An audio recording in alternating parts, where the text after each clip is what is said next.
जय हिंद, वंदे मातरम, भारत माता की जय। राष्ट्रवाद की बात प्रहार के साथ आप सभी का हार्दिक स्वागत है। दोस्तों, मोदी जी का जो सांस्कृतिक राष्ट्रवाद चल रहा है, अब इससे बिछड़ जाने वाली, जो इस ट्रेन से उतर जाने वाली पार्टियां आज उनको एक एक वोट के लाले पड़ रहे हैं। एक टाइम था कि देश में इफ्तार का जमाना हुआ करता था और सभी दलों में एक होड़ लगा करती थी। सरकारी मुजालिम हो, सरकारी दफ्तरों में हर जगह गोल टोपी लगाकर, बड़ी बड़ी कुर्सियां लगा के एक होड़ लगी रहती थी। कोई तो 15-15 दिन के लिए बुक कर देता था कि एक महीने में 15 दिन हमारे तरफ से इफ्तार होगा। और हिंदू मोहल्ले में भी इफ्तार की पार्टी लग जाती थी और हिंदू नोता भी गोल टोपी जालीदार पहनने में अपने आप को सुरमा समझते थे कि हमें कृपा हो जाए मुसलमानों की। मगर आज जो सांस्कृतिक राष्ट्रवाद चल रहा है मोदी जी का, महाराष्ट्र में चुनाव हुआ और मोदी को विनर बनाने वाला कौन? वही मुस्लिम तुष्टीकरण, जो मोहम्मद सज्जाद नोमानी, उन्होंने उलेमा है, उलेमा काउंसिल के, उन्होंने कहा कि मैं फतवा जारी करता हूं कि सारे मुसलमान सिर्फ महाविकास अघाड़ी को ही वोट देंगे।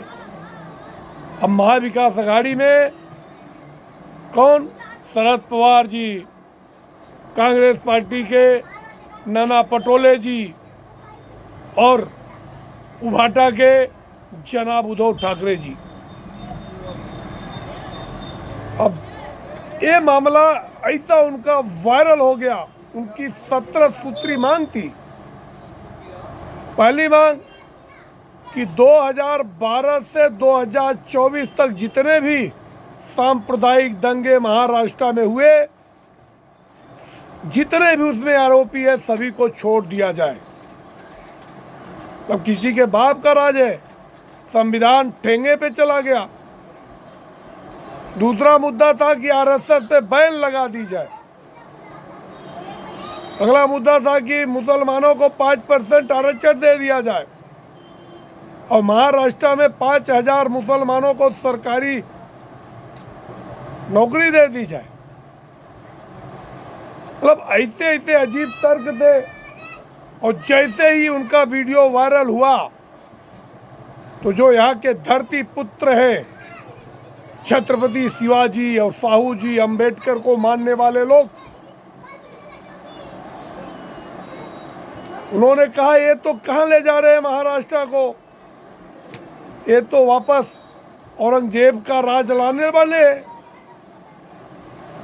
और चुनाव के बाद जो परिणाम आए हैं, अब ईवीएम का रोना धोना चालू। ये इतना दोगलापन क्या से क्या हो गए देखते देखते कि अगर झारखंड में चुनाव होता है साथ में और वायनाड में प्रियंका गांधी 4,10,000 वोट से जीत के आती है तो उसको सेलिब्रेट करते हैं। और महाराष्ट्र में चुनाव हारते हैं तो इसकी मजम्मल करते हैं कि हम तो सुप्रीम कोर्ट चले जाएंगे, ईवीएम हटाना चाहिए। वो बुड्ढा, ठरकी बुड्ढा मल्लिकार्जुन खड़गे, वो कहता हम आंदोलन करने वाले हैं, देश से ईवीएम हट जाना चाहिए, हम वापस बैलगाड़ी पे देश को ले जाना चाहते हैं। जबकि वही पार्टियां जब तुम चुनाव जीतते हो वहाँ पे फिर से चुनाव नहीं होना चाहिए। हिमाचल प्रदेश जीत गए तो वल्ले वल्ले हमारी स्कीम, क्योंकि वहाँ पे पद यात्रा किया था राहुल गांधी ने, भारत जोड़ो यात्रा। और अब की बार का जो हुआ है कि 11 जगह पे राहुल गांधी गए थे भारत जोड़ो यात्रा में और 10 जगह वो हारे हैं। 11वां जगह था बांद्रा का, जहाँ पे उभाटा के उम्मीदवार जीते हैं। मतलब 11 जगह खाता नहीं खुला, क्योंकि जहां जहां पैर पकड़े वहां सत्यानाश हो गया। और दूसरी बड़ी खबर कि उद्धव ठाकरे के आपसी पार्टी में ही खलबली मच गई। 16 विधायकों ने कह दिया कि या तो आप कांग्रेस का साथ छोड़ दो, नहीं तो हम चले मोदी जी के साथ, नहीं तो मैं वापस चले जाऊंगा शिवसेना में। एकनाथ शिंदे जी जो कि बाला साहब ठाकरे के विचारों को लेकर आगे जा रहे हैं, हम उनके साथ जा रहे हैं। अब पूरा बेड़ा गर्क करने वाले संजय राउत न इधर के न उधर के, जनाब उद्धव ठाकरे को प्रधानमंत्री तक बनाने का सपना उन्होंने दिखाया था। और महाराष्ट्र में तो कहा था कि 25 साल तक हमारी सरकार रहेगी, आप 25 साल तक मुख्यमंत्री रहेंगे। उद्धव ठाकरे जी को लगा कि हम तो 25 साल तक मुख्यमंत्री रह के एक रिकॉर्ड बना देंगे महाराष्ट्र में। ये हसीन सपने मुंगेरी लाल के, और सारे सपने टूट गए। 2.5 साल होते होते सत्ता चली गई, पार्टी चली गई। इनको लग रहा था, लोकसभा में इनको आभास हो गया था, ये कई सीटों पे चुनाव लड़े थे मगर जीते थे मात्र 9, और इनके सामने 15 पे जब सामना हुआ तो 7 जीत गए एकनाथ राव शिंदे जी। अब शिंदे जी 57 सीट जीत के लाए, इनके 56 सीट से 1 सीट ज़्यादा। अब महाराष्ट्र की जनता ने साबित कर दिया कि असली शिवसेना तो एकनाथ राव शिंदे जी हैं। तो चुनाव के बाद तुरंत एकनाथ शिंदे जी ने तो कोप भवन में पहले बैठे कि हमको मुख्यमंत्री का पद मिल जाए, क्योंकि ये लाडली बहनों की कृपा हमारी है। अरे नहीं जानते कि आपको सत्ता में बिठाने वाला कौन?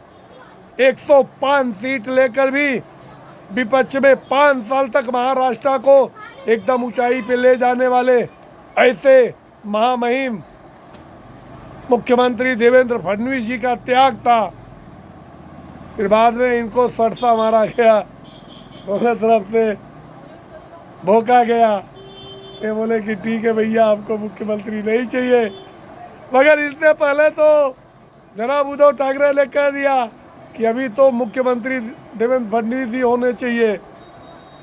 तो ये तो बीजेपी को भी लग रहा था कि अगर एकनाथ शिंदे कोप भवन में जाएंगे तो फिर से राह देख रहे टकटकी उद्धव ठाकरे जी का समर्थन मिल जाएगा।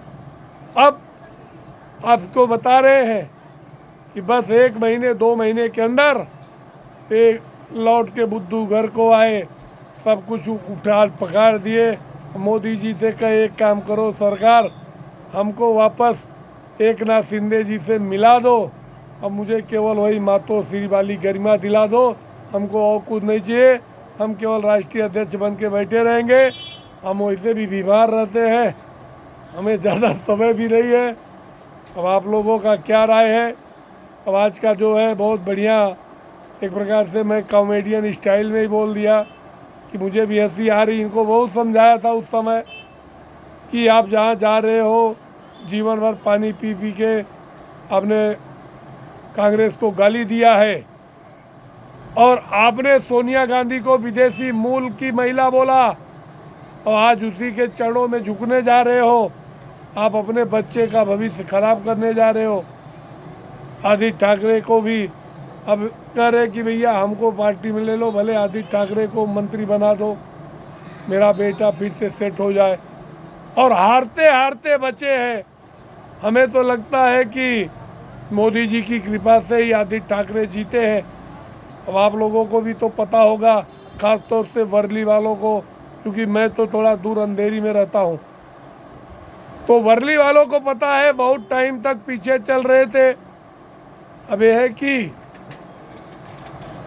दिलचस्प है कि अगर ईवीएम का रोना रोना है तो अभी वीवीपैट का मिलान करने के लिए आपको सुप्रीम कोर्ट में जाना चाहिए, क्योंकि अब तो वीवीपैट जब तक हर मुंबईकर वोटिंग देता है तो अपना वीवीपैट देखता है कि हमारा वोट कहाँ जा रहा है, जिसको दबाया वही तो फोटो दिख रहा है। इतना सब कुछ के बाद भी अगर ईवीएम का रोना देश में रोते हैं तो आने वाले समय में और भी सख्त, और मैं तो कहता हूं कि सरकार को एक्शन लेना चाहिए, सुप्रीम कोर्ट को सुओ मोटो लेना चाहिए। ऐसे व्यक्ति जो चुनाव जीतने पे वल्ले वल्ले करते ईवीएम का, और अपने पक्ष में अगर सुप्रीम कोर्ट का फैसला आता है तो वल्ले वल्ले करते हैं, वाह वाह करते हैं। अगर अगेंस्ट में फैसला जाता है तो सुप्रीम कोर्ट के ऊपर भी उंगली उठाने में देर नहीं लगाते। ऐसे सभी विपक्षी दलों के मान्यता को रद्द कर देना चाहिए, और जो देश में शुचिता की बात करे, चाहे सत्ता पक्ष में हो चाहे विपक्ष में हो, सिर्फ उसको ही चुनाव लड़ने का अधिकार दिया जाए। आप लोगों की क्या राय है, आप कमेंट सेक्शन में आकर अपने विचार रखें और हमारे चैनल को सब्सक्राइब करें। जय हिंद, वंदे मातरम, भारत माता की जय।